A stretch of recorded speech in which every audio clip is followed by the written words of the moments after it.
Bonsoir à toutes et à tous, à toutes et à tous. Alors voilà, j'ai imprimé, enfin j'ai fini la finition, imprimé et relié aujourd'hui ce nouveau livre, qui fait partie donc de l'encyclopédie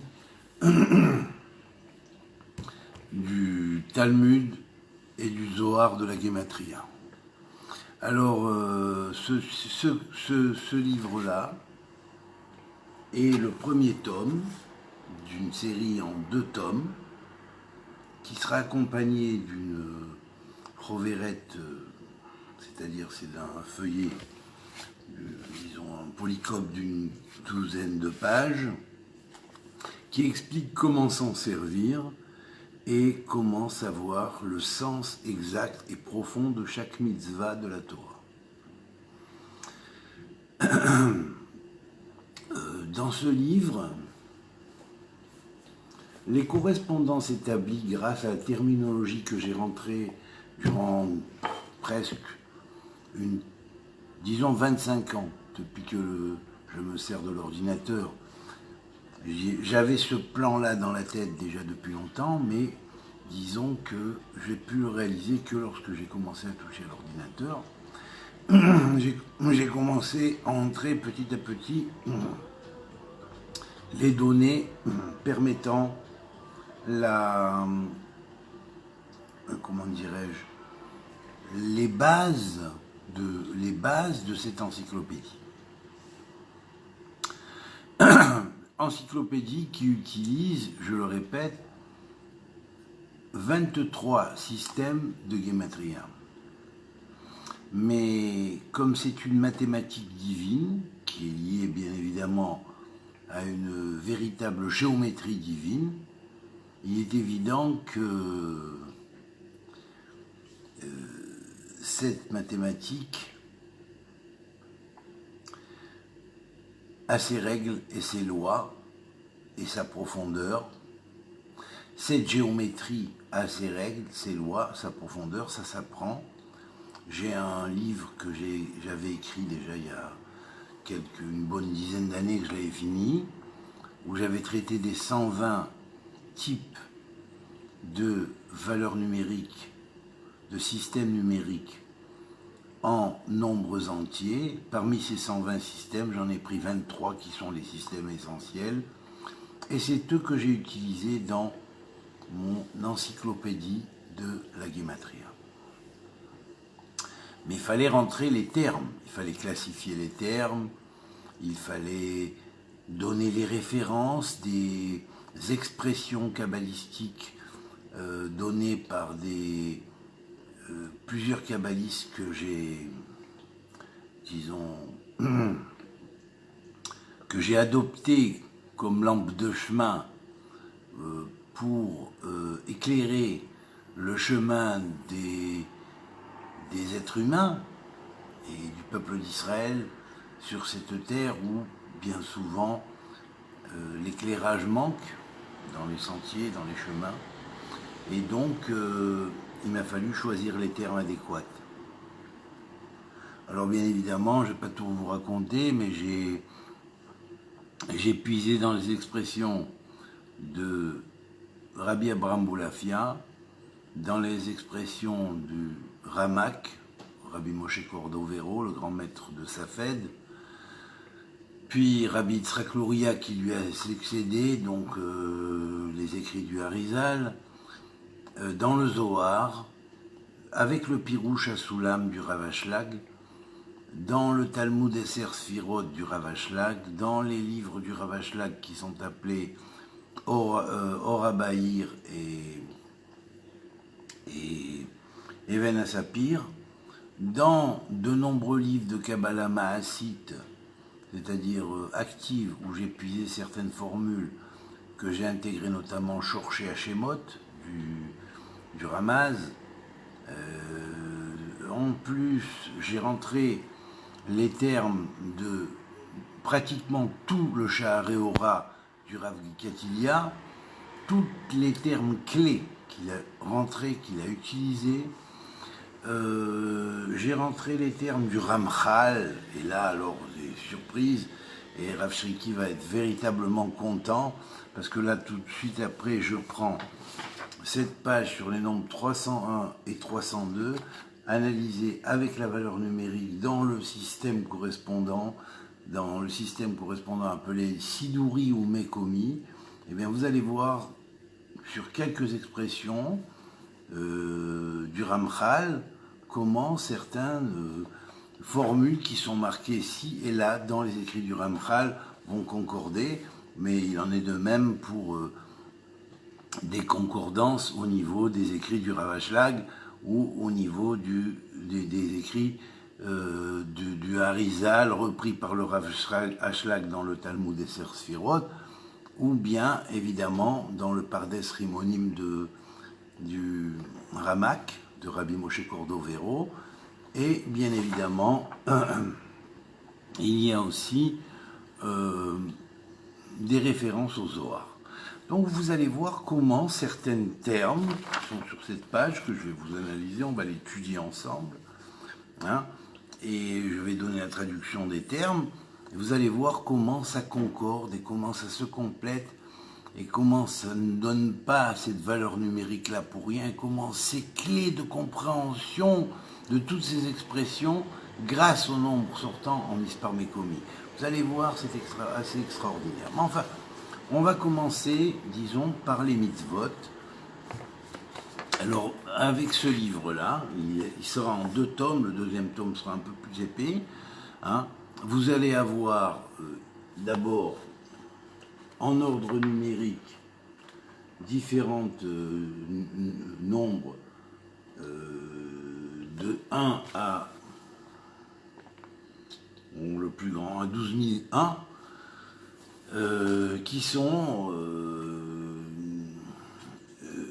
d'après le système dit Milou Imansepar, c'est-à-dire le système qu'on appelle le Minouille, le système rempli en lettres écrites complètes en entier, en Mansepar, c'est-à-dire mais avec la valeur numérique Mansepar, donc le Milou, mais en utilisant les valeurs numériques Mansepar, c'est-à-dire des lettres finales en grande valeur. Hein.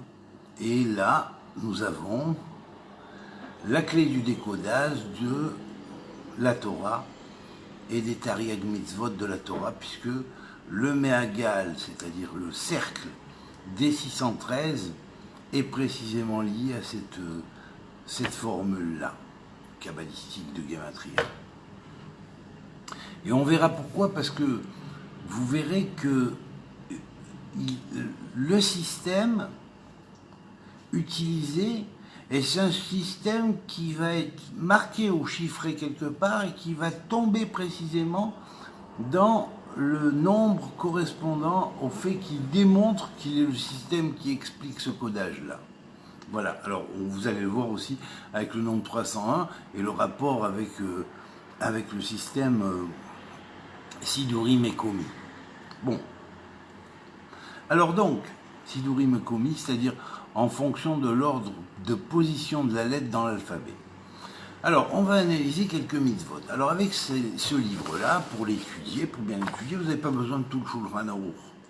Ce n'est pas nécessaire. Vous allez prendre tout simplement le Sefer HaChinuch, le livre de l'éducation, qui donne chaque mitzvah de la Torah dans l'ordre de 1 à 613, selon les parachas desquels chaque mitzvah sort. Mitzvah signifie donc ordonnance divine, hein, commandement ou ordonnance divine, positif ou négatif. On sait qu'il y a 613 mitzvot qui sont divisés en 248 mitzvot positives, correspondantes aux organes du corps humain, et 365 mitzvot dites négatives, tu ne feras pas, qui sont là pour nous en relation avec 365 veines, vaisseaux, et artères du corps humain, selon les positions dans certains organes. Chose que ce livre-là, dans ces 2 volumes, va vous délivrer. Alors premièrement, la classification est en ordre numérique, mais il y a marqué toujours la mitzvah correspondante, le nombre de tours de 613 pour arriver au nombre qui, dans ce système-là, est équivalent à la mitzvah X ou Y dans le, on pourrait dire, dans le cercle des 613. Hein, c'est un cercle qui part de 1 à 613. Et premier tour, 614, il revient à 1. 615, c'est 2. 616, c'est 3. Et ainsi de suite. Après, on arrive 2 fois 613, qui fait 1226. 1227 revient à 1, 1228 à 2, et ainsi de suite. On a donc 2 tours. Et après, 3 tours.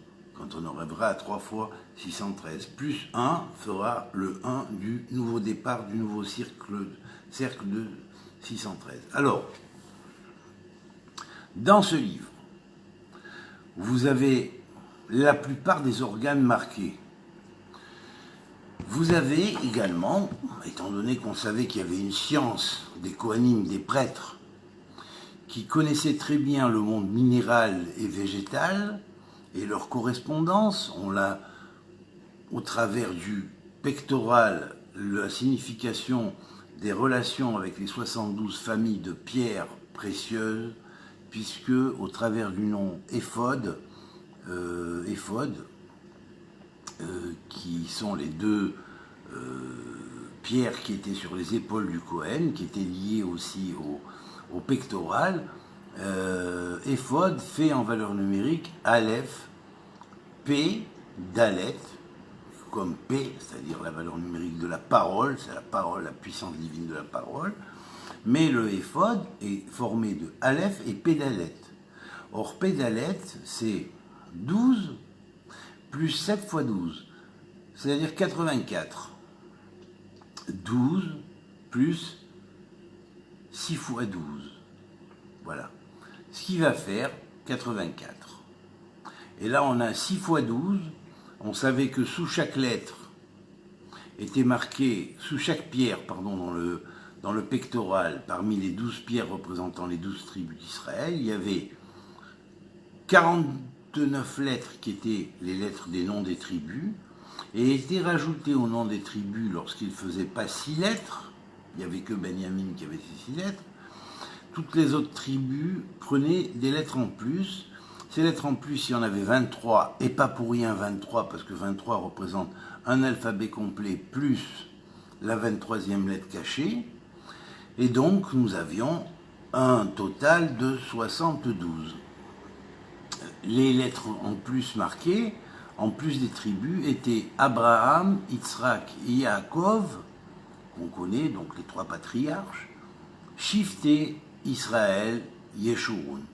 Les tribus d'Israël, Yeshurun signifie la puissance qui unifie en glorifiant toutes les tribus d'Israël entre elles.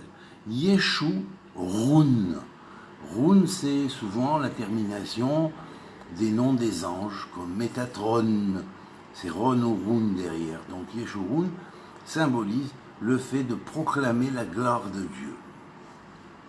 Et donc, on avait 72 lettres qui étaient en fait aussi reliées à 72 pierres, dont les pierres maîtresses qui étaient sur le pectoral, les grosses pierres, symbolisaient les, on pourrait dire, les 12 grandes familles de 6 sous-familles, on pourrait dire, de pierres précieuses. Et ainsi, toutes les pierres précieuses pouvaient être représentées, donc le monde minéral était représenté par les pierres précieuses. Le monde végétal, lui, c'était au travers de l'autel des parfums qu'il allait représenter. Bien sûr, si on représentait un parfum très sacré qu'on n'a plus le droit de reproduire tant que le 3e temple n'est pas reconstruit, bien évidemment, est composé de 11 composants. Bien évidemment, dans ces 11 composants, nous avons toutes les 10 sphirotes correspondantes, plus le Da'at qui est la connaissance. Ce qui signifie que, comme le dit le testament de Lévi, Yaakov avait fait enseigner enseigné pardon, à Lévi les lois de la Keuna, c'est-à-dire de la prêtrise, hein, et il a enseigné plus que ce qui est marqué dans le texte biblique à propos du service du prêtre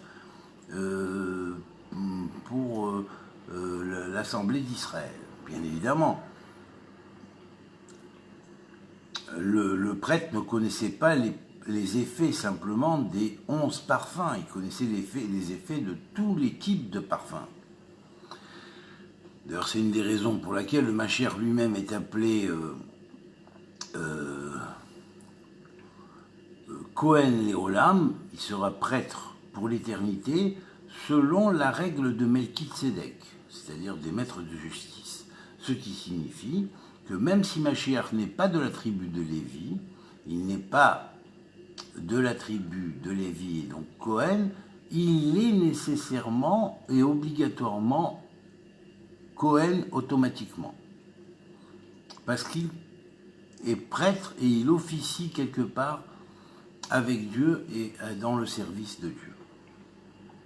Donc il acquiert, on pourrait dire par le mérite, cette notion de Keuna, ce titre de Keuna, et bien évidemment, il aura, on dit qu'il sait sentir aussi, qu'il reconnaît, il sait sentir, donc le sens et les significations des parfums, des huiles essentielles ou des plantes, de tout ce qui est lié au monde végétal. Il y a aussi 72 familles.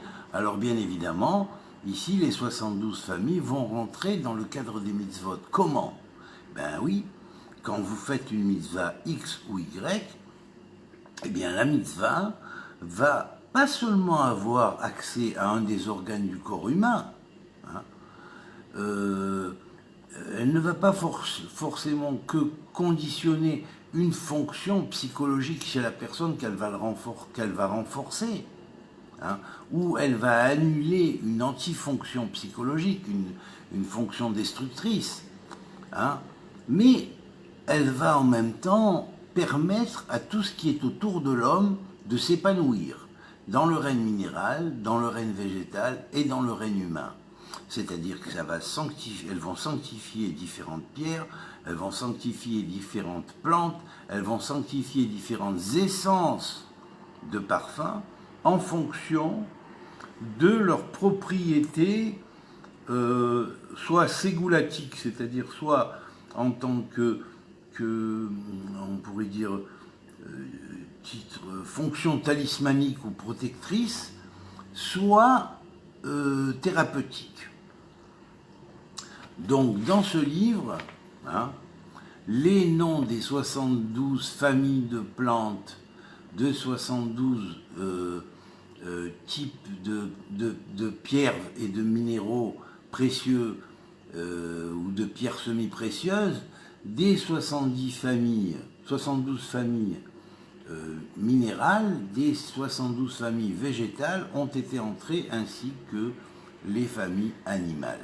Donc elles sont toutes intégrées là-dessus, et donc vous pouvez savoir qu'une mitzvah, quand on va dire qu'elle agit sur un organe du corps, sur l'organe du corps de l'homme, mais l'homme a été tiré de la terre à l'origine, donc il est évident que la portée de la mitzvah va agir aussi sur la terre, et dans un règlement du climat, dans le rétablissement du climat, l'influence d'un climat trop chaud quelque part, si une mitzvah l'otaacé est transgressé, par exemple, vous voyez, ou alors il est possible donc que Dieu préserve de provoquer des dérèglements climatiques ou de provoquer des équilibres climatiques en faisant les mitzvot, tout en faisant l'équilibre dans son corps, évidemment, et dans sa relation de l'organe du corps avec le point de l'organe de l'âme.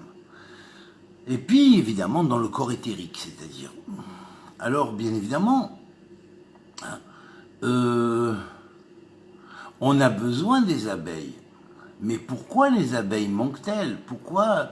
Vous voyez, alors il y a certaines espèces qui sont en voie de disparition par les bêtises de l'homme. Mais pourquoi? Parce que certaines mitzvot ne sont pas respectées. Alors ça va agir sur telle famille minérale ou telle famille végétale qui commence à être perturbée, vous voyez. Voilà comment et pourquoi la loi des mitzvot est la loi de Dieu, et c'est l'accomplissement de l'être humain, et c'est ce qui permettra l'accomplissement et le rétablissement de la terre dans l'ordre du jardin d'Éden primordial. Voilà. Donc, nous avons ici, on va donner quelques exemples. Or, des choses auxquelles on ne pense pas du tout. Prenons par exemple la mitzvah 5 et 6. Les mitzvot 5 et 6. La mitzvah 5, j'en prends un terme, hein. Dites-vous bien que ça tourne, donc plus loin je vais retrouver 5 et 6. Mais là je vais prendre les premiers 5 et 6. D'accord ? Alors, bien, je vais voir que dans la 5e mitzvah, qui est Asafa Akadmonit, la parole, la langue primordiale, à quoi elle est liée? Eh bien, elle est liée à la 5e mitzvah. Quelle est la 5e mitzvah? Oh, étonnant! Oh, étonnant! Et puis ça décode des mythes, là, hein, attention. Hein. Sanctifier l'anneau pascal. Vous vous rappelez ce fameux mythe de la toison d'or? Eh bien, c'est un mythe du bélier. L'agneau pascal, c'est quelque chose qui est intervenu pendant la période du bélier. Et curieusement, on va voir que cette Safa Akadmonite, c'est-à-dire c'est la langue primordiale. Eh bien, la toison d'or est le symbole de cette langue primordiale. Or, la toison d'or se trouve proche de l'Atlantide symboliquement, ça veut dire, ça fait allusion aux traditions qui étaient pré-adamiques et dans la transmission qu'elles ont pu léguer de cette langue primordiale qui est passée en partie sur la terre au début de l'ère adamique et puis qui a été oubliée à l'époque de la tour de Babel. Mais langue primordiale qui peut se redécoder grâce à l'hébreu, et notamment grâce au mitzvot, et grâce à la Kabbale, la preuve. La preuve. Alors ça, c'est vraiment, je l'ai tenu à le dire ce soir, parce que franchement, c'est vraiment, vous savez quoi, c'est une bombe atomique. C'est une bombe atomique. 6e mitzvah. Alors, bien évidemment, 6e mitzvah, elle est proche. Après avoir sanctifié l'anneau pascal, qui est la 5e mitzvah, bien on doit manger de l'agneau pascal la nuit de Pâques. Alors vous verrez ça dans le Sefer Achinour, hein, qui vous expliquera les raisons de cela. À un niveau assez simple et compréhensible, logique et très sympathique. Voilà. Donc alors, manger de l'agneau pascal la nuit de Pessah. Mais qu'est-ce que ça fait? Eh bien, le fait de manger de l'agneau pascal la nuit de Pessah, eh bien, il faut savoir que ça préserve les Sfarim Yeshanim. Donc s'il y a eu une bibliothèque qui a brûlé à un moment donné, s'il y a eu des écrits anciens qui ont disparu de la terre, qu'on ne les retrouve plus, eh bien la raison, c'est que ces Sfarim Yeshanim, ils sont liés aussi à la Safa Akadmonite, de près ou de loin. Vous voyez? Donc ils sont proches de la mitzvah, des deux mitzvot liés à l'agneau pascal. Sanctification de l'anneau pascal, c'est rétablissement de la Safa Akadmonite. Hein. Alors bien évidemment, si on le sanctifie bien, ce Pessah-là, on boira peut-être, ou le Pessah prochain, je souhaite le Pessah prochain, ce Pessah-là, à mon avis, l'humanité n'est pas encore prête, mais bon, peut-être que d'ici le Pessah prochain, le peuple d'Israël aura commencé à évoluer, commencera à ouvrir un petit peu ses oreilles à des connaissances nouvelles et des connaissances qu'il a perdues aussi. Et puis, à partir de là, ben évidemment, on pourra commencer à franchir un pas vers la 5e coupe. Sinon, ben, on attendra encore autant qu'on peut attendre, hein, bien sûr. Alors, manger de l'agneau pascal, la nuit de Pessah, c'est une mitzvah qui va préserver les Sfarim Yeshanim. Si le peuple d'Israël a perdu les bases en une nuit à Babel, en Babylonie, a perdu les bases de la Torah, il a complètement tout oublié, il s'est fait ramoner le cerveau en une nuit, ils se sont tous levés, ils ne se rappelaient plus la Torah, ils ne se rappelaient plus le Ktav proto-sinaïtique. Hein.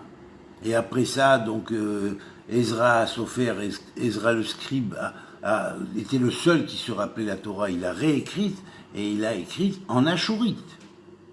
Mais la Safa cadmonite, c'est-à-dire l'écriture primordiale, disons proto-sinaïtique, a été oubliée, ainsi que la Torah elle-même. Pourquoi c'est arrivé? Eh bien voilà, parce que certainement, on n'avait pas mangé l'anneau pascal la nuit de Pessah. Alors peut-être le délaissement, ou peut-être que certains ont dit, bon, c'est pas grave. Alors bien sûr, l'autre, il veut pas manger parce qu'il est végétarien, ouais. Moi, je suis végétarien, je mange pas de l'agneau pascal physique, mais je mange de l'agneau pascal spirituel. Voilà. Donc là, à ce niveau-là, on peut manger de l'agneau pascal. C'est la concentration de se lier à cette chose-là et de se connecter avec la notion de manger de l'agneau pascal la nuit de Pâques. Et là, évidemment, si cette chose-là avait été faite, peut-être qu'elle a manqué d'être faite, et la preuve, s'il y a eu l'exil de Babylonie, c'est peut-être pour ça. On a perdu, on a été exilé dans le lieu qui précisément symbolisait la confusion des langues et l'oubli de la langue primordiale. Eh bien, voilà, c'est ce qu'il y a eu. Voilà, vous avez la preuve. Vous avez la preuve. Alors les Sfarim, Yeshanim, les vieux livres profonds ont été perdus. Oui. Vous avez un exemple, à ce moment-là, Daniel était en Babylonie, il a une vision près du Yéhor, près du Nil, il voit l'ange vêtu de lin blanc qui lui dit « Enterre ce livre car on n'en comprendra plus rien, et dans les générations qui vont suivre, le peuple oubliera ses racines. » Et une grande partie de la Torah, qui était la Torah pré-babylonienne, d'avant l'exil de Babel, de cette Torah qui au temps de David et de Salomon était à son apogée, eh bien non, on va la perdre, donc, et ça reviendra que à la fin des temps. Dans une Deor Dea, c'est-à-dire dans une génération de sagesse. Donc la voilà, cette génération de sagesse. Une génération de connaissances, une génération où sont arrivés les temps pour les dévoilements d'un point de vue technologique de choses qui étaient enfouies, connues peut-être de certains dans le passé très très très lointain, mais dont on a oublié, dont on avait complètement oublié les choses. Et aujourd'hui, grâce à cette ère technologique, hein, on va pouvoir reconstituer le puzzle perdu. Voilà. Et c'est grâce à 30 ans de travail, et avec l'ordinateur, enfin 30 ans, un peu moins de 30 ans, disons 26, 27 ans avec l'ordinateur, mais avant déjà, j'avais déjà commencé, donc il y a près de 35 ans en arrière, à marquer les bases de toutes ces choses-là, quand est arrivé le temps où j'ai pu m'acheter un ordinateur et j'ai pu commencer à rentrer les choses. Au fur et à mesure, j'ai rentré le programme que j'avais reçu d'en haut, d'abord. Parce que ça, dites-vous bien, à l'âge de 20 ans, dès que j'ai eu ma première vision d'Hachem, hein, j'ai immédiatement tout classifié et vu comme ça. Parce qu'Hachem faisait mon initiation directe. Voilà. Donc, puis alors ne commencez pas à marquer « Ah, putain, pourquoi tu pourrais pas t'arrêter de fumer ?» et tout ça. J'ai envie de fumer, je fume, c'est tout. Ceux à qui ça déplaît, s'ils ont envie de voir que ça qui les dérange, c'est pas la peine de regarder. Fermez, et puis, mais interdisez-moi, comme ça vous n'avez pas besoin de... Vous verrez pas la cigarette et vous ne serez pas choqué. Voilà. Oh là là, chochotte. Bon. Voilà. Je rappelle simplement qu'un jour, un espèce de falabraque, une espèce de, j'ose pas dire le nom, les CU, et quelque chose après, béni, vous savez, il me fait « Oh, comment? Mais tu oses enseigner la Torah et fumer ?» Mais regarde ta gamelle d'abord. Je lui réponds, regarde ta gamelle d'abord. Il y en a qui sont falabraques du jugement, ouais. C'est un gros problème de notre génération. Alors, voilà. On va savoir que, par exemple, la 36e mitzvah, encore un domaine très intéressant, ne pas voler ou ne pas kidnapper un juif. Un juif, là il met un juif, mais enfin, c'est une mauvaise traduction, disons, un enfant d'Israël. Voilà. Bon, mais en réalité, c'est toute l'humanité, on n'a pas le droit de kidnapper qui que ce soit, bien évidemment. Voilà. Alors je vois pas à quoi sert cette parenthèse avec ce truc-là. On n'a pas le droit de kidnapper qui que ce soit, voilà. Alors, qu'est-ce que ça... À quoi quelle est la signification de cette mitzvah-là? Alors vous savez, presque toutes les galaxies sont en forme de iode. Hein? Mais il faut savoir, et ça fait partie de la Kabbalah Hadasha, ou Mechudeshet, de la Torah Hadasha, ou Mechudeshet, chez Torah Mi'ititetse. La Torah qui sortira de moi, dit Hachem. Les galaxies, sont toutes en forme de Yud. Mais il existe des galaxies qui non seulement sont en forme de Yud, mais qu'elles sont de type Yud. Comme il y a des galaxies Aleph, il y a des galaxies Bet, il y a des galaxies de type Gimel, il y a des galaxies de type Dalet, et ainsi de suite. Bon, donc il y a des galaxies de type Yud. Ces galaxies de type Yud sont des proto-galaxies desquelles germent ou éclosent, on pourrait dire, les autres galaxies de tous les types, puisque le Yud étant la base formelle de toutes les lettres en achourite, alors évidemment, ça signifie que tout émané du Yud, eh bien, on pourrait dire toutes les galaxies sont en forme de Yod. Effectivement, spiralées, plus ou moins. Voilà. Mais il existe les galaxies de type Yod, kabbalistiquement parlant, on pourrait dire, dans la Kabbalah Hadasha, eh bien, ces galaxies-là produisent les autres galaxies. Puisqu'elles sont à la base de leur forme, elles leur lèguent une part de leur forme. Mais elles sont plus Yod que le Yod, voilà. Que les autres qui sont plus ou moins en forme de Yod. Alors, évidemment, c'est lié à cette mitzvah de ne pas faire de, comment dire, kidnapper quelqu'un.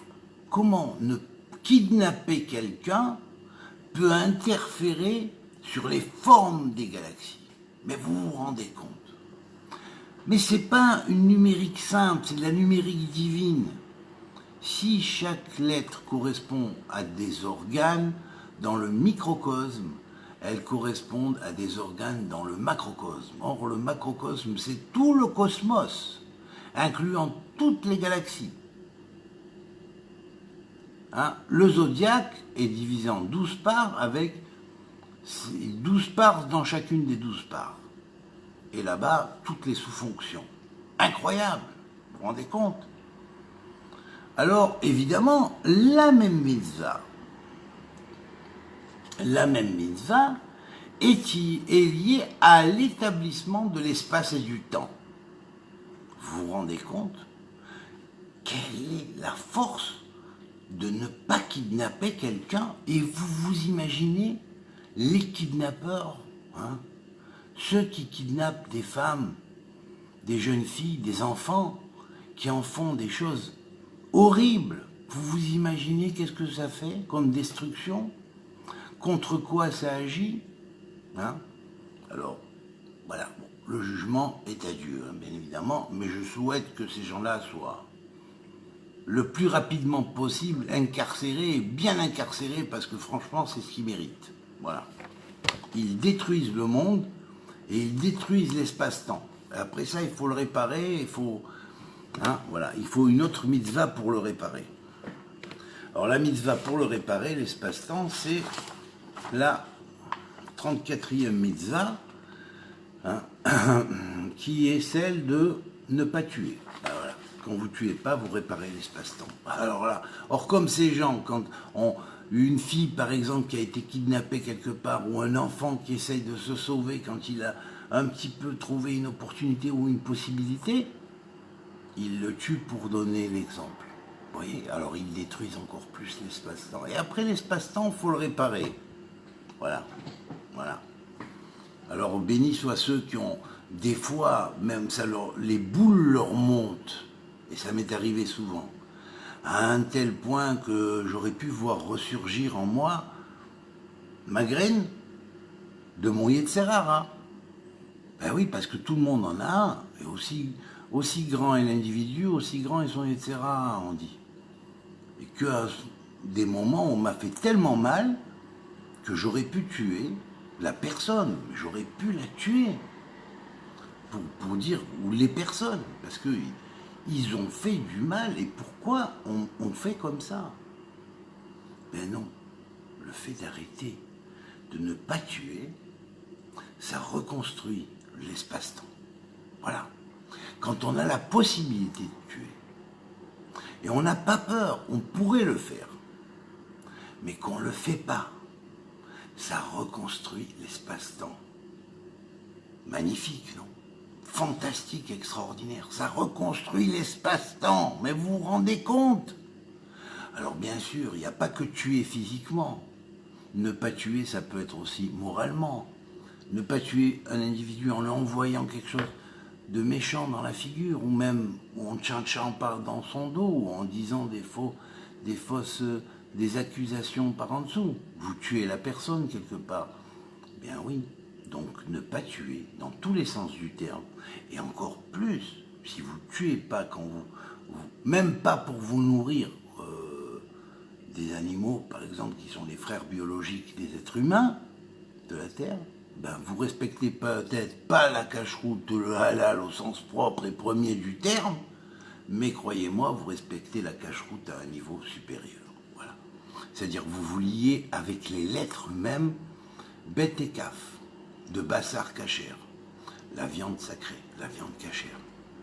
C'est-à-dire, vous vous liez aux 22 lettres qui commandent l'état, on pourrait dire, qui fait dans votre corps votre chair, hein, et qui sanctifie l'animal qui est en vous, l'animal biologique, qui est le frère de l'animal biologique animal, et qui l'élève à un niveau supérieur vers le Sar, vers le prince de la Torah, vers le prince de l'esprit spirituel. À ce moment-là, vous ne tuez pas, même pas pour manger, vous préférez voir un agneau vivant plutôt que de le voir dans votre assiette comme un steak, eh bien, vous faites une mitzvah extraordinaire. Parce que vous auriez pu tuer, vous vous associez à celui qui a tué, même s'il a donné au nom de la religion superficielle, disons, ou vue à premier degré, la permission, mais cette permission, Dieu l'a permise, c'est vrai, mais c'est tant qu'on sera comme ça, dépendant de ces choses-là.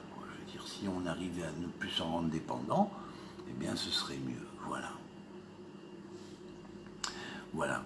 Alors, par exemple, la 30e mitzvah, qui est celle-là, ne pas utiliser le nom de Dieu ou jurer en vain, c'est-à-dire quand des fois on jure en fausse le nom de Dieu, eh bien, on fait directement, ça s'attaque à qui? Au Malaché Acharet, ce qu'on appelle les anges qui sont proches du trône de Dieu et qui servent, les anges du service divin journalier. Ceux qui chantent les louanges s'arrêtent de chanter les louanges parce que vous avez transgressé le nom de Dieu en vain. Voilà, prononcez le nom de Dieu en vain. Voilà. Donc, ou jurer au nom de Dieu en vain. Alors, évidemment, on va voir une autre mitzvah. Par exemple, prenons la mitzvah, on va voir la 78 et la 79. Alors, elles sont là. Alors, la 77 disait, pour un juge, ne pas suivre aveuglément. Écoutez bien, pour un juge, et là on parle de juge qualifié de la Torah. Alors, imaginez-vous les rabbins d'aujourd'hui qui condamnent à tout va, et les types qui ont près de 3 mois de yeshiva condamnent à tout va. Commencent à inculper les autres et machin, et se décharger sur les autres. Voilà, décharger leur mauvais passé sur les autres. Voilà. Alors, je vous donne un exemple, alors, de façon à ce qu'on essaie de corriger ces choses-là, tous ensemble. Hein, donc, pour un juge, ne pas suivre aveuglément l'opinion d'un juge même plus important que lui, plus connu ou plus qualifié, parce qu'il connaît mieux les règles du jugement, par exemple. Eh bien non, il n'a pas le droit de se laisser influencer par son opinion. Vous voyez, c'est exactement le contraire qu'on fait aujourd'hui. Ah, elle est trop bonne celle-là. Exactement le contraire que la plupart font aujourd'hui. Incroyable. Alors bien sûr, de même, il ne faut pas suivre l'avis de la majorité, parce que dans la majorité, les gens se murmurent quelque chose. Ça n'a pas le droit d'influencer le jugement d'un juge véridique. Vous savez de quel juge on parle là, hein? Voilà. Voilà. Alors imaginez-vous Salomon, quand il donnait ses jugements, ben, il ne se laissait ni influencer par d'autres juges qui étaient plus qualifiés que lui, peut-être au niveau du Sanhédrin, parce qu'ils avaient les hautes qualifications, hein, et puis l'opinion du peuple qui murmurait, vas-y fais comme si, ben non, ni l'un ni l'autre, Hachem. Voilà, Hachem. Et ben voilà. Parce qu'il a su se fier à Hachem, il est resté dans le niveau du juge juste. Voilà pourquoi on parle du fameux jugement de Salomon. Voilà. On a là un exemple. Alors, bien évidemment, suivre la majorité dans toute décision légale.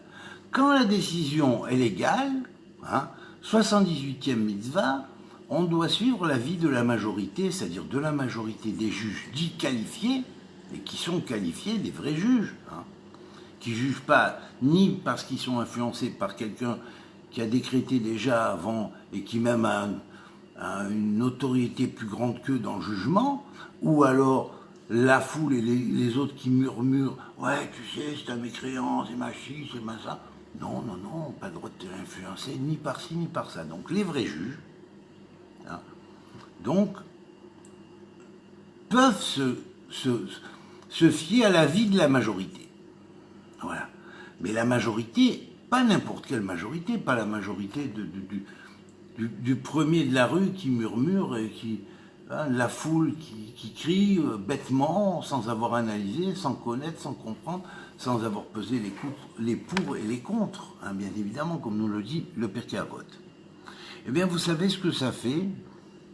Eh bien, ça renforce les anges de prière et les anges qui récitent des louanges et qui chantent des chants de louanges dans le jardin d'Éden.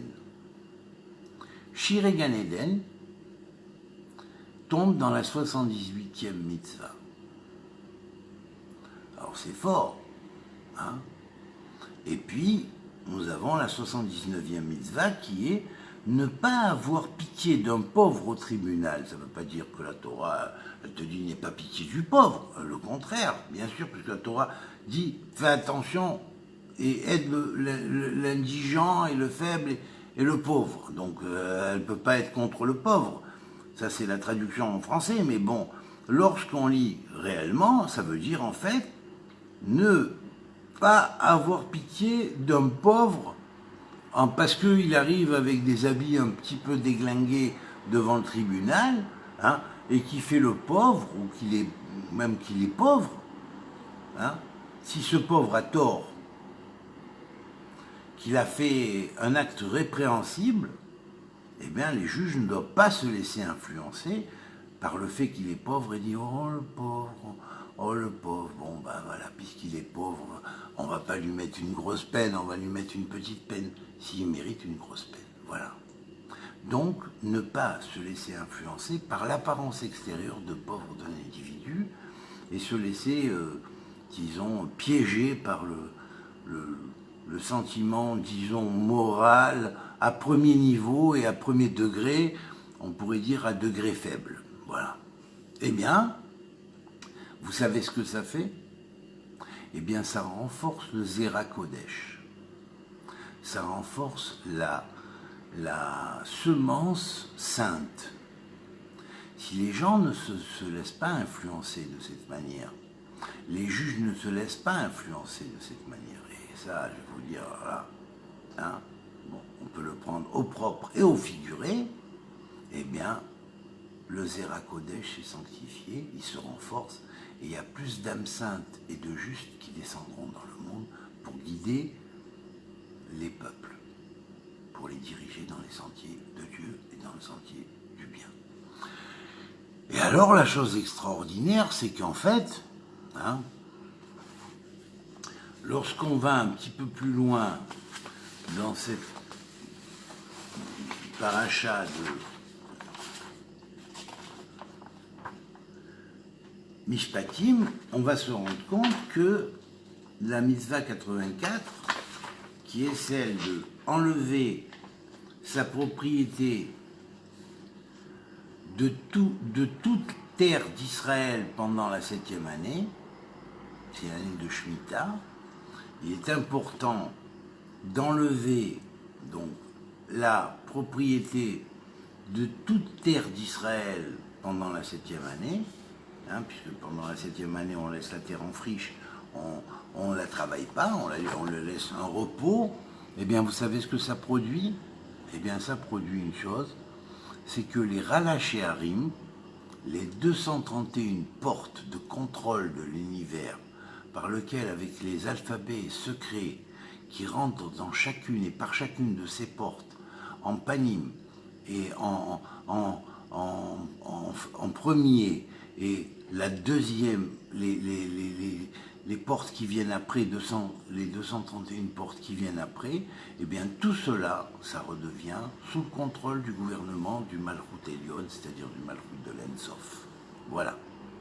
Alors vous voyez, c'est important la Shemitah. Et c'est important la Shemitah. Voilà.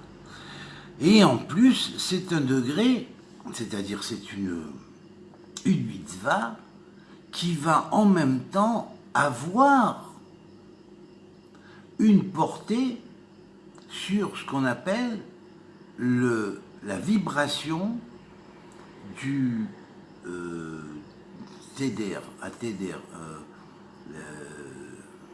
du plan de Tevel de Tevel.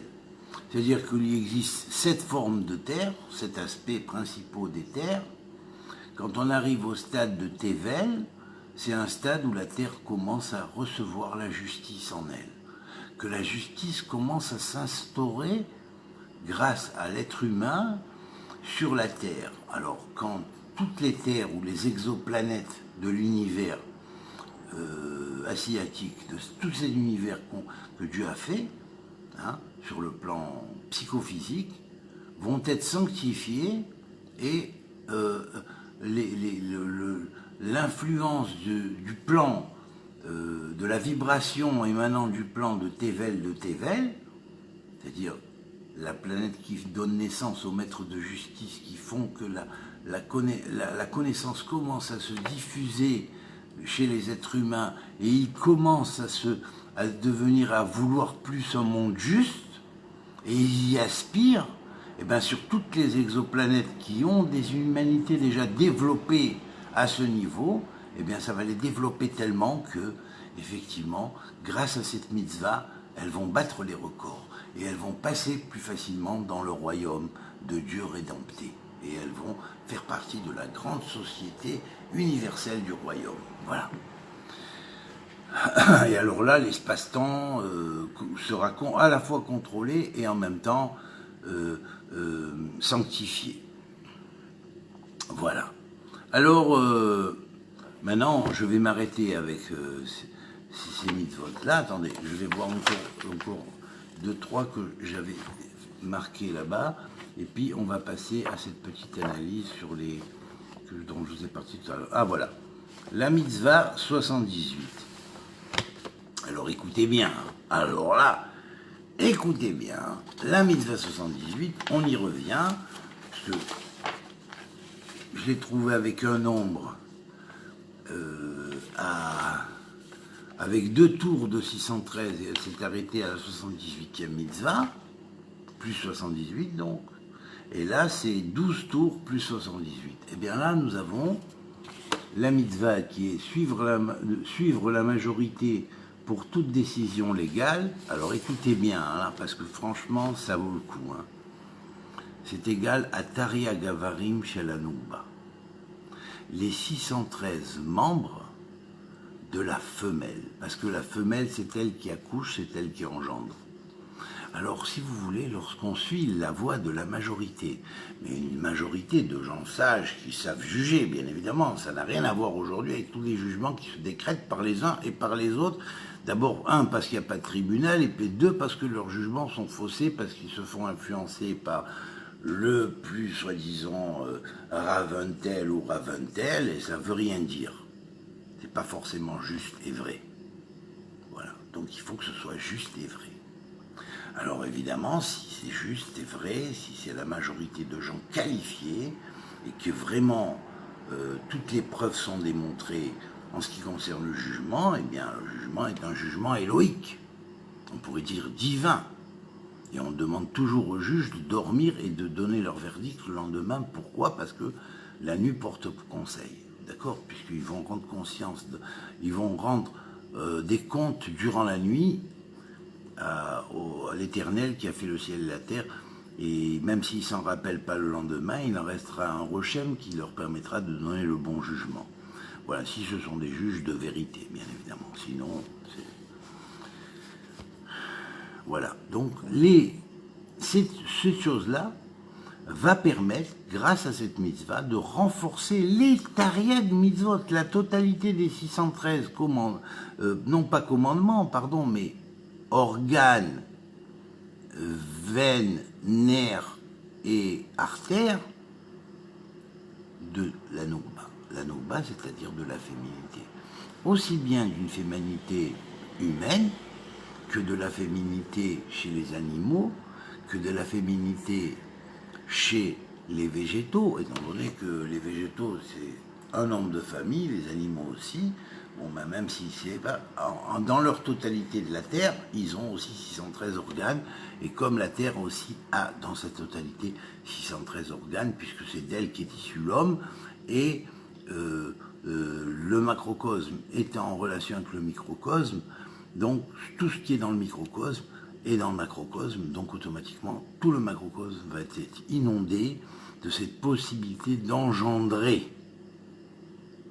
Voilà. Voilà.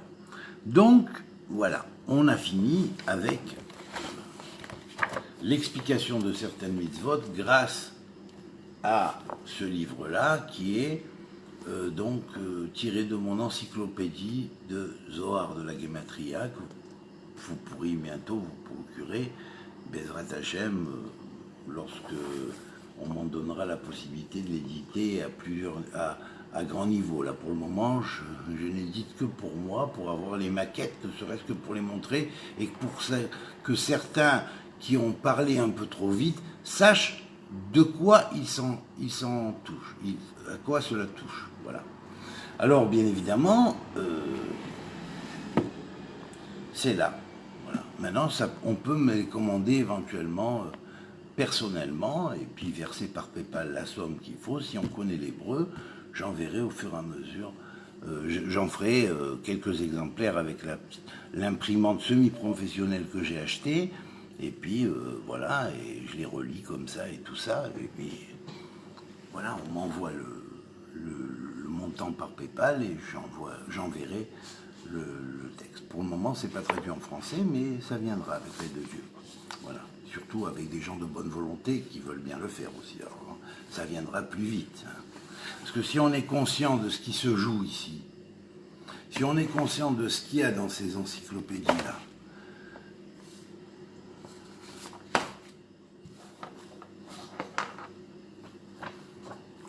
on se dit, il faut participer pour que ça sorte.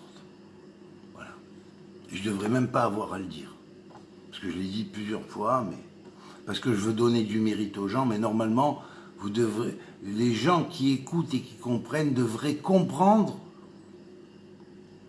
et vouloir acquérir le mérite. Pas qu'on essaye de leur donner, que moi, comme un pauvre, je leur demande de faire le robol. Mais franchement, ça ne devrait pas être. Si on était à un autre temps, croyez-moi, ça n'arriverait pas comme ça. Si c'était arrivé au temps du Zohar, ou au temps où a été dévoilé le Zohar, ou même ne serait-ce qu'il y a 3 siècles ou 4 siècles, jamais on aurait laissé les choses comme ça. Voilà. C'est tout. Aujourd'hui, on est dans un monde qui a été un peu tordu, donc pour se redresser, c'est difficile. Voilà. Alors, on va voir maintenant des expressions. On va voir dans le nombre 101. Or, 101, quand on prend en valeur numérique normale, qui est le système le plus utilisé, le plus exploité et le plus connu, c'est le système unité, dizaine, centaine. Les lettres de 1 à 9, de la première à la 9e, sont équivalents au nombre de 1 à 9. De la 10e à la 18e sont équivalents au nombre, aux dizaines de 10 à 90. À partir de la 19e lettre jusqu'à la 22e lettre, c'est 100, 200, 300 et 400. Voilà.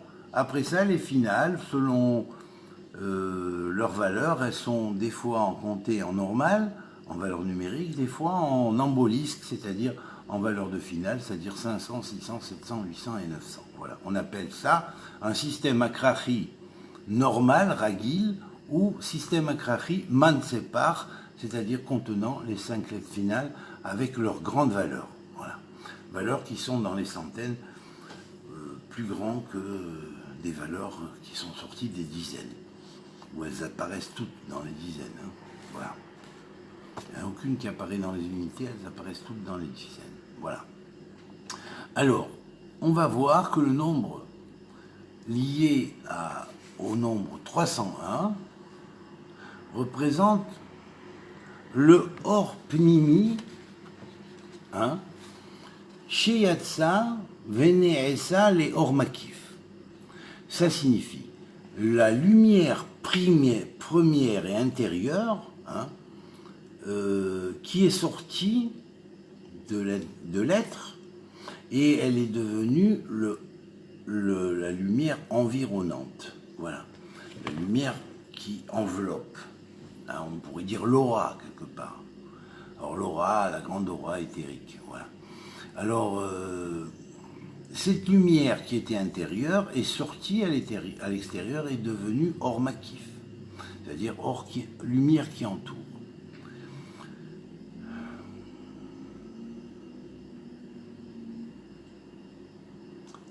Cela est lié à... Alors on voit ça dans le livre de Even HaSafir du Ravashlag, où il a utilisé cette expression. Eh bien, on voit que c'est dans le fameux livre des Sodot HaTorah Atfilot Ve'amitzvot, hein, qui est le Sefer Sasson Sodot. Il apparaît un bitouille, c'est-à-dire une expression qui est équivalente numériquement, qui est Birkat Tekat Bashofar Gadol Leherutenu. Et toi, tu tonnes du shofar Gadol, du grand shofar, c'est-à-dire du grand corps, hein, du grand corps de délivrance, pour notre délivrance. Alors, on voit que ça, c'est équivalent à ça. Quel est le rapport? Alors, je dis comme ça. Cette série de nombres sur 301, elle est liée à la clé du feu qui est dans les 22 lettres, dans l'éther primordial, et qui représente aussi la Bechina, c'est-à-dire la fonction, si on pourrait dire, Arama, qu'on appelle Arama, c'est-à-dire Aleph, Esh, Resh, Ruach, le Esh le feu, Ruach l'air, même Maïm l'eau, Aïn, Afar la terre, feu, air, eau, terre, des Esh du feu, du Chomer Gelem, c'est-à-dire on pourrait dire de l'éthérique. C'est-à-dire que dans l'éthérique produit le feu, et dans le feu de l'éthérique, dans le feu éthéré, on pourrait dire dans l'éther-lumière, vont se confectionner les 4 éléments à l'intérieur de l'éther-lumière, mais c'est des éléments à un niveau très très haut et très spirituel. Voilà la clé que va représenter le Esh ici, le 301, le feu. Alors effectivement, il va faire sortir le feu des 22 lettres qui va sortir de l'intérieur et qui vont devenir 22 lettres makif, qui vont nous entourer et qui vont renforcer nos kélim, nos récipients, mais aussi les lumières de nos récipients, les lumières de nos réceptacles. Et là, évidemment, comme cette chose-là s'accomplit, alors automatiquement, on comprend parfaitement que la beracha du tekar shofar, beshofar gadol, leherutenu, que tu tonnes du chauffard suprême pour notre délivrance, s'accomplit. Voilà. Alors,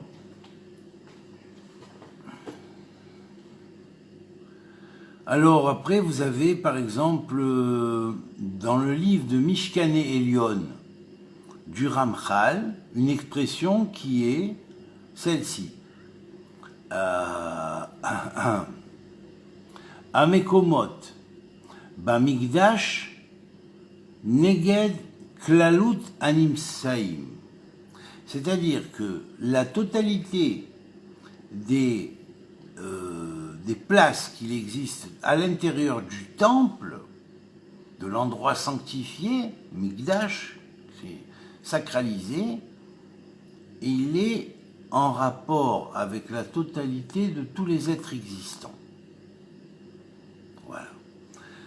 Alors donc on pourrait dire que de ce feu éthérique va sortir une puissance éthérique qui est, on pourrait dire, peut-être clé du monde quantique à l'intérieur des quatre états élémentaires. Voilà.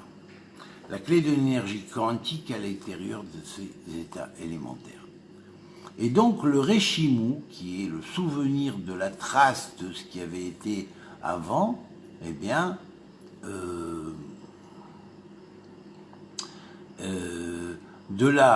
du Réchimou va représenter Anagata Mishpat,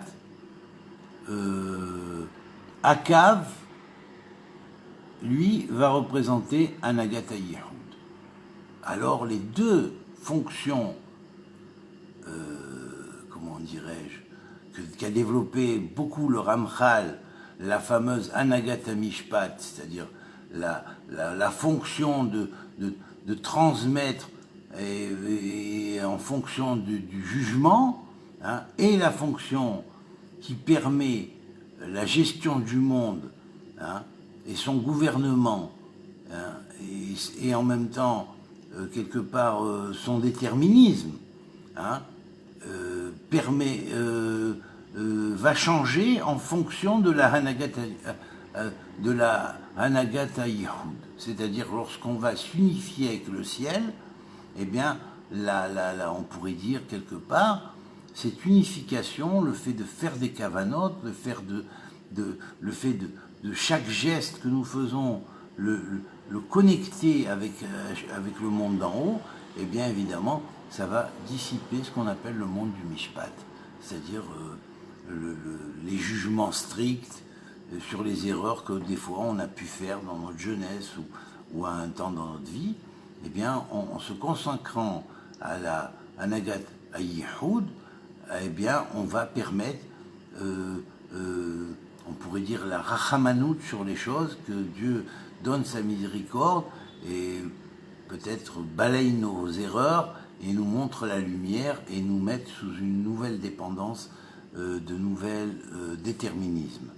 Alors, à Chochma, chez la Shloshim Veshtaim Netivot, la sagesse des 32 Netivot, des 32 voies, est liée à cette même fonction, c'est-à-dire que la fonction des 10 sphirotes et des lettres dans les sphirotes, c'est-à-dire c'est le fameux Or Pnimi qui est sorti en tant que Or Makif, et ce Or Makif, de ce Or Makif, on va faire, tous les Kélim vont être entourés, et toutes les lumières des Kélim vont être entourées d'une lumière qui est Makif, qui est entourante et protectrice.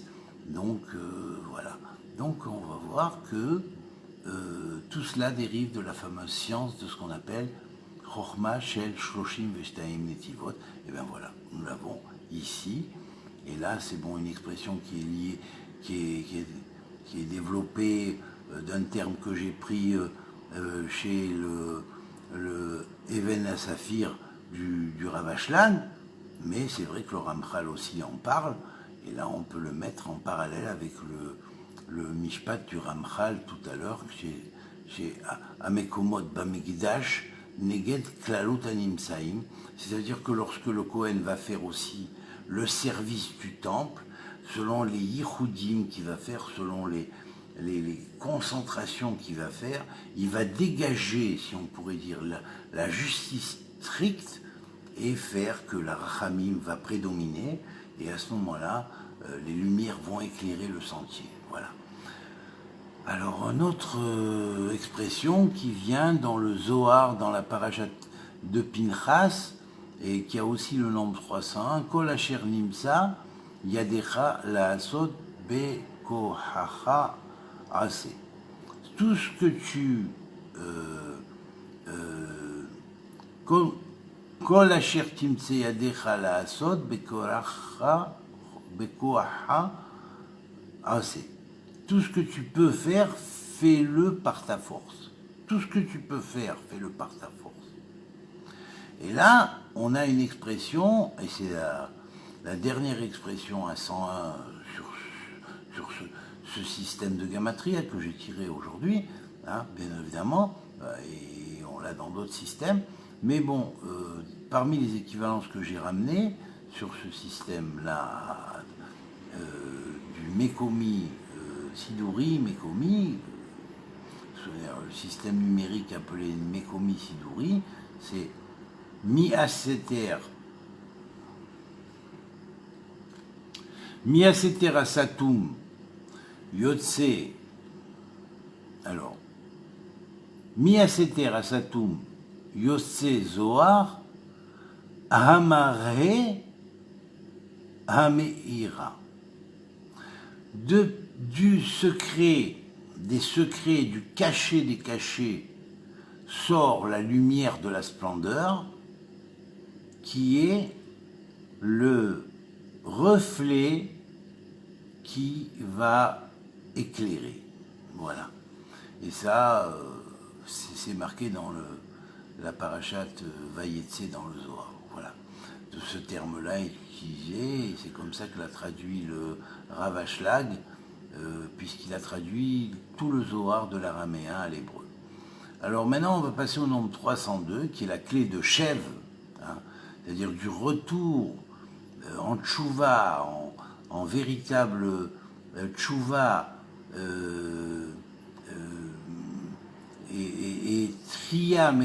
et en triam et toukenet, c'est-à-dire on pourrait dire en résurrection complètement ayant accompli la réalisation de son tikkun, c'est-à-dire de sa réparation, chacun, hein, dans le Gmar à tikkun, hein, Choser la Ensof, ça retourne à l'infini. Comment et pourquoi, nous allons voir quelques expressions. Alors, Or Hadash, Yored, Mi a Ensof, Le'arba'a Rolamot. Le nombre 302, qui est la racine du mot Shev, hein, qui veut dire à la fois s'asseoir pour étudier quelque part, ou pour manger, ou pour, enfin, voilà. S'asseoir quelque part, ou s'asseoir, c'est prendre une assise aussi, hein, mais aussi s'asseoir, le terme s'asseoir, Shev, veut dire aussi, c'est la racine du mot Teshuva, c'est-à-dire revenir à la racine. La racine c'est l'Ensof, donc le Or Hadash, il va sortir du Ensof, il va descendre dans les 4 mondes. Voilà. Vous voyez? Le Or Hadash, il va sortir du Ensof et il va descendre dans les 4 mondes. Pourquoi il va descendre dans les 4 mondes? Et pourquoi ce Or Hadash, cette lumière nouvelle sort du Ensof pour aller alimenter les 4 mondes et pour descendre dans les 4 mondes? Quel est le but? Ben, le but, c'est de les ramener. C'est de les ramener, de les réveiller, de les ramener à leur origine. Alors quand, bien sûr, le monde le plus bas revient, ben, il entraîne tous les mondes qui sont plus hauts que lui à revenir. Voilà. C'est comme ça, c'est ce qu'on appelle le Or Choser. Voilà. Alors ça part du bas vers le haut. Voilà.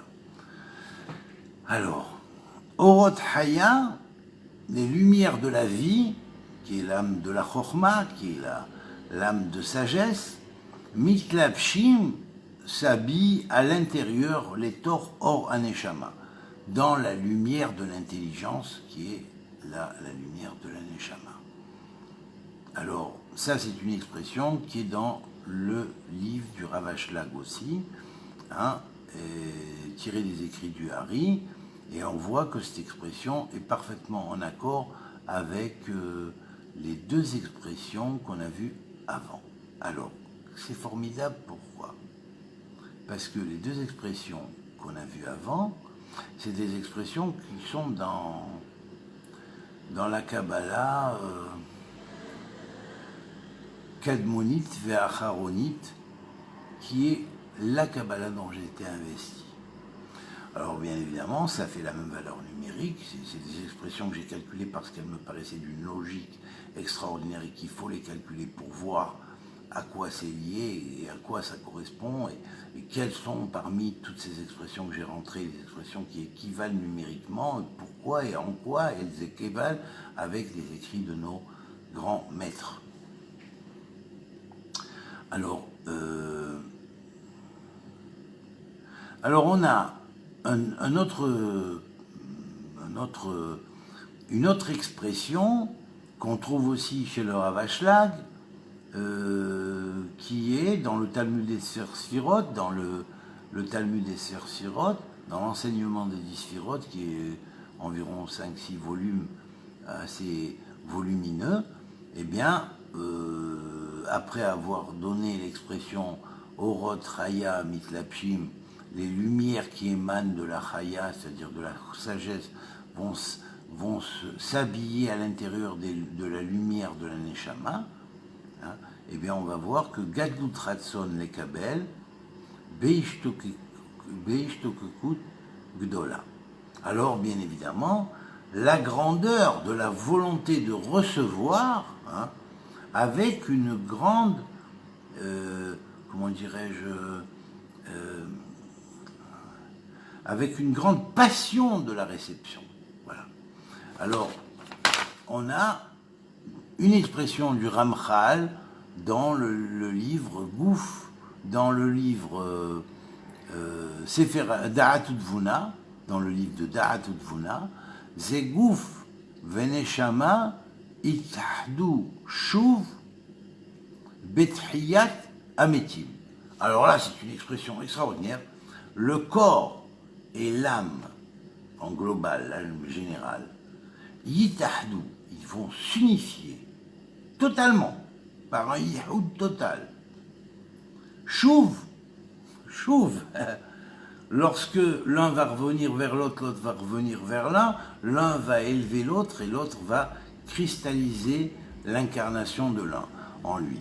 Alors bien évidemment, ça va provoquer chouv betriatametim. Ça veut dire quand ça revient, quand l'un revient vers l'autre, l'autre revient vers l'un, l'unité qui va se confectionner, ça va être l'unité qui va être dans la techiatametim, dans la résurrection des morts. Vous voyez un petit peu? Alors une autre expression du Ramchal,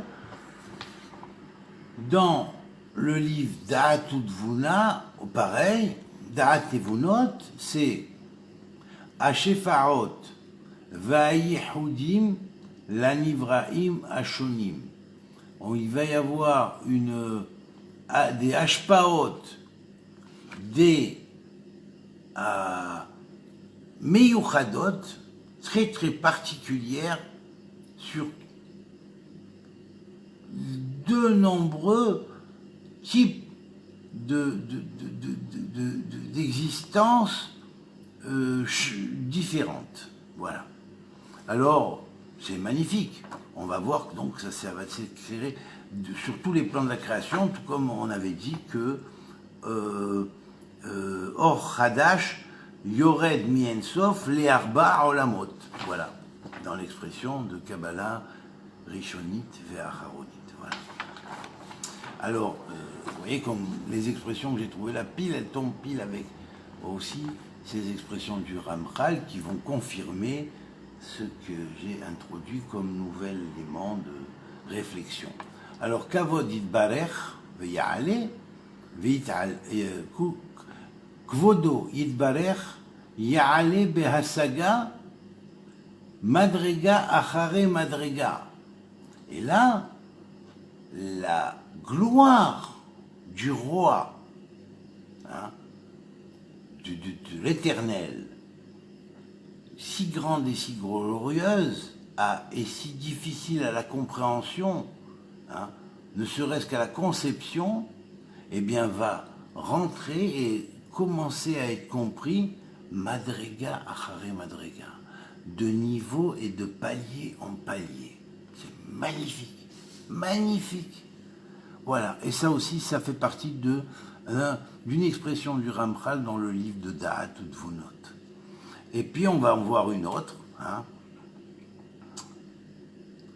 Mia Esther ba ara ve'agouf de Mia Seter, de la chose cachée.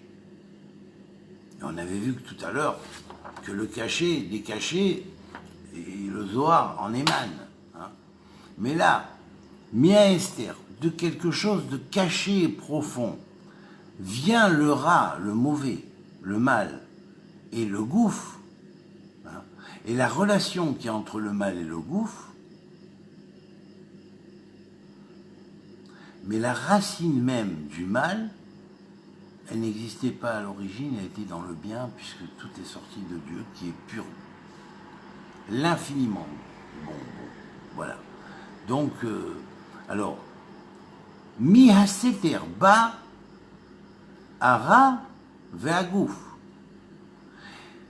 Oui, c'est mal parce que toi tu l'appelles mal, mais parce que tu ne sais pas le contrôler, parce que tu ne comprends pas la profondeur de ce qu'il y a à l'intérieur qui, si tu le ramenais à son origine, si tu arrivais à ployer ce mal ou à le vaincre, eh bien tu verrais qu'il va en sortir après une lumière extraordinaire qui va se joindre à la Neshama et qui va provoquer la Triya. Voilà. Mais pour ça, il ne faut pas aller dans son sens. Voilà. Alors, V, Me'aehara, et du reflet que l'on reçoit, du reflet lumineux, Hatov ve'haneshama, le bon et l'âme. Donc, c'est deux choses.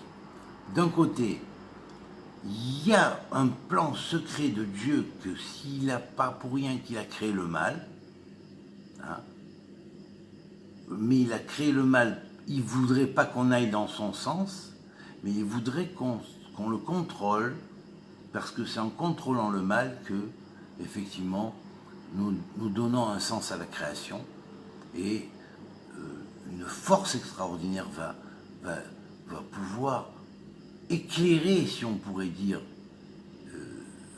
le corps, et peut-être même que le corps lui-même donc va s'élever, va se sublimer et s'élever au degré de la Neshama. À ce moment-là, la Neshama va descendre au niveau de la corporification à l'intérieur du corps. Et c'est ça qui provoque la Triya. Et c'est ça qui provoque la manifestation du corps glorieux. Ça, ce que je dis là, c'est pas marqué, mais bon, ça se déduit. Hein, et ça se déduit d'autant plus de l'expression Gouf Veneshama, le corps et l'âme, Yitahdu Shum, quand ils vont s'unifier. Encore une fois, au retour, après la teshuvah de la personne, hein, une fois qu'il aura réparé et fait teshuvah, Triyat Ametim. Ça provoquera la Triyat Ametim. Incroyable, incroyable, une merveille. Une merveille. Voilà, donc je vais terminer là, je vais peut-être terminer par cette expression qui vient du Pardes Rimonim, hein, et qui exprime une des fonctions quand on dit Dieu est Hanoun, Rachum ve Hanoun, hein, c'est-à-dire qu'il est gracieux et qu'il est miséricordieux et gracieux, eh bien c'est Keter, chez Bereset Bimkomo Ella, hein, le Keter du Chesed, la couronne du Chesed, le couronnement de la bonté, hein, Bemkomo, lorsqu'il est placé dans sa fonction supérieure, eh ben, il va avoir une influence sur Netzach et Hod. Netzach et Hod sont la sphère de l'éternité et du Tikkun.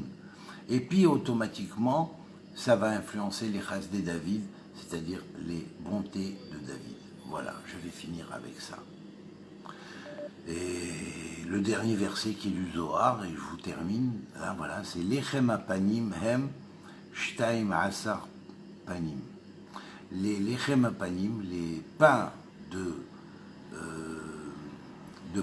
proposition qu'il y avait dans le temple, avec la table des 12 pains de proposition, chaque pain était fait pour une des tribus d'Israël. Hein, alors donc ça sanctifie la maison du pain, hein, Bet Ishalahmi, ça représente le Mashiach, la maison du pain.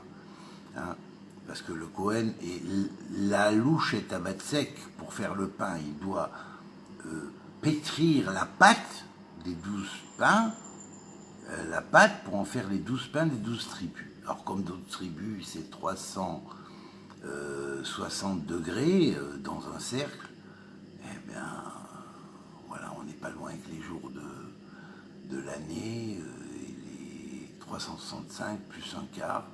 Quand on associe les 4 quarts, on a une 4e année, qui est une année en bolix, qu'on rajoute un jour, donc il y a 366 jours dans l'année. Voilà. La louche est à bassec, c'est-à-dire pétrir le pain, pétrir les pains de préposition, parce que le pain est fondamental pour la maison du pain, est liée à la maison de celui qui donne le pain, qui symbolise le Messie. Lachem apanim hem shtaim asar panim. Ils sont 12 faces. Ces 12 faces symboliseront les 12 partsoufim après, c'est-à-dire les 12 visages divins qui vont émaner, dont les 12 signes du zodiaque vont être après la configuration, disons dans le macrocosme, la plus matérielle de l'expression des partsoufim. Voilà. On pourrait dire c'est le corps, les corps des partsoufim. Voilà. Alors je vous souhaite une bonne soirée, et puis méditez bien sur tout ce qui a été dit, et puis dites-vous bien que oui, bien sûr, vous pouvez me marquer si ça vous intéresse. Bon, attendez que je termine de toute l'encyclopédie, de l'imprimer au fur et à mesure. Hein. De temps en temps, je prends un comme ça, j'ouvre pour vous donner quelques indications, mais attendez, j'ai tout imprimé, toute l'encyclopédie. Après ça, je vous mettrai comment dirais-je, les images des différents volumes, et puis vous pourrez éventuellement, si vous connaissez l'hébreu, commander ceux qui vous intéressent d'avoir. Voilà. Allez, amitié à tous et que Dieu vous bénisse. Merci, à bientôt. Salute.